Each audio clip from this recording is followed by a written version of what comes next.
ورګرو نجیب الله صدران د افغانستان نه پېښور زلمي لپاره راغی. ډیر زیات خوشاله شوم چې د پېښور زلمي لوبیږي، زموږ خپل ټیم دی، د پښتنو ټیم دی. موږ ډیر زیات خوشالي یو چې د افغانستان لوبغاړي په پی اس ال کې لوبیږي، ډیر زیات خوند کوي. او خبره وی غریبي د پیسې دومره نشته، نو د آی پی ال نه خو چې کوم راوستي نشو.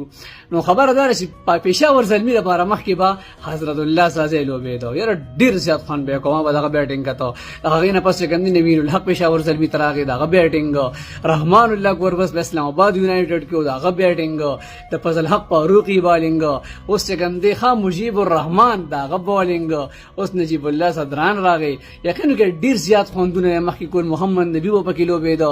نو د دې خپل یو نوم دی، خپل یو پہچان دی چې دوی ګوري د پښتانه دي کنه، ډیر خره باندې لګي زموږ په لیگ کې لوبېږي. زموږ سره اصل خپل یو ځل مینه ده، بچاو بد لګي بچاو بد نه لګي کنه، چې خپل مزاج دی. خدا د مصر خپل یو د رړ خواهش ظاهر کړي چې زما ډیر زیات خوخي چې د افغانستان لوبغاړي د په پی اس ال کې لوبېږي او ډیر عجیب خوند کې ډیر عجیب مینه چې کوم دی خبره وي موږ ته ملاويږي. مننه.